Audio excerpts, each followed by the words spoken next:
Welcome back to the Daily Quack. Today we're taking a look at a wonderful 10-pager. It's Rare Coin Catalog from Walt Disney's Comics and Stories number 130 from July 1951.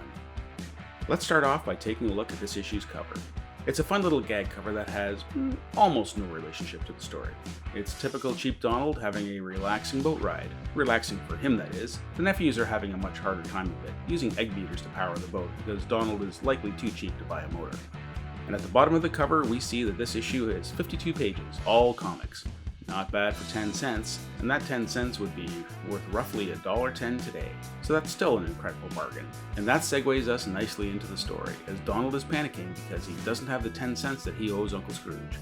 Meanwhile, the nephews are browsing a rare coin catalog which jogs Donald's memory. His great-great-grandpa had stashed a few coins in an old album.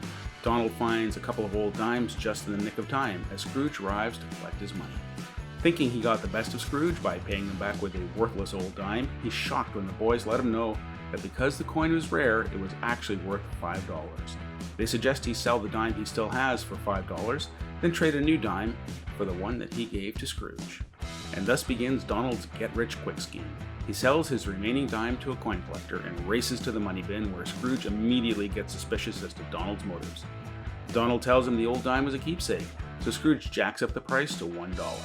An irate Donald pays up, and Scrooge lets him know the dime is in his recently raked money bin, so it might take some searching.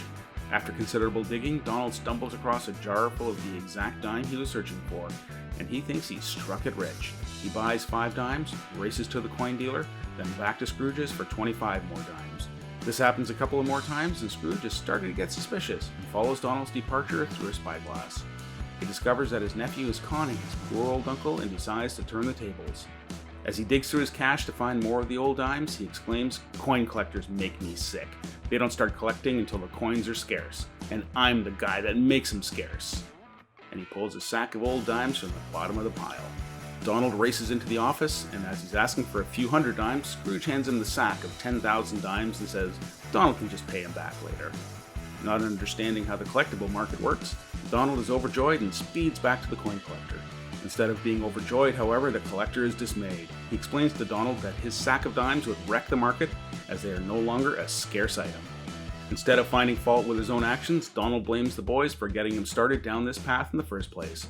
As one of the boys says, this morning he owed Uncle Scrooge 10 cents, tonight he owes him $10,000, and he says it's all our fault.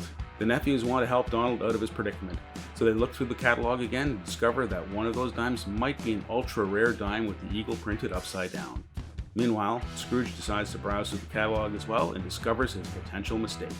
The next morning, Scrooge races to intercept Donald before he can go through the coins, only to find that not only did he find an upside-down eagle coin, he's already sold it to the collectible shop. The tale ends with Scrooge chasing Donald down the street, accusing him of swindling his poor old uncle. Rare Coin Catalog is a fantastic Barks 10-pager. I don't recall ever reading this as a kid, but wow, it really holds up.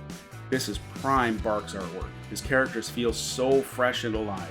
Their motions are so dynamic and expressive, and there are so many details packed into each frame, like the fish watching Donald inquisitively as the painting looks on, or the $sign decor in Scrooge's bedroom. The panels are perfect, not so crowded with detail that you don't know where to look, but certainly enough information to keep you entertained. The dialogue is pretty great too, very funny stuff. Any coins I get are rare coins. Or, I should have old coins when I can't hang on to a young one long enough to read the date. It's classic stuff. Scrooge is in great form too, as he and Donald each refer to each other as suckers. Such an entertaining story, and it perfectly foretold the comic book collector crash of the 1990s when Marvel and DC were churning out so many special issues and variant covers. I did some quick research, and although there are certain coins that have flipped images, I couldn't find anything about US dimes with potential upside-down eagles. So I guess this is something that Barks made up just for this story. The only part that feels really dated is the panel where Donald is chasing the nephews around with a switch to deliver some corporal punishment. That definitely feels like something from the 1950s. Next up in the issue, there are Little Bad Wolf and Grandma Duck stories, quite a few one-pagers with Mickey and Donald, and lastly, another part of a 4-part Mickey Mouse serial, The Ghost of Man-Eater Mountain. I always quite like these Mickey serializations, but I found that while the setup chapters were entertaining, the big reveal in the final part always seemed a bit of a letdown. That's just me. The only ad in the entire comic book comes on the back cover, and it's just an ad for subscribing to Walt Disney's Comics and Stories. This is certainly a lot of comic book for 10 cents, or about $1.10 today. I hope you all enjoyed today's Daily Quack. Until next time.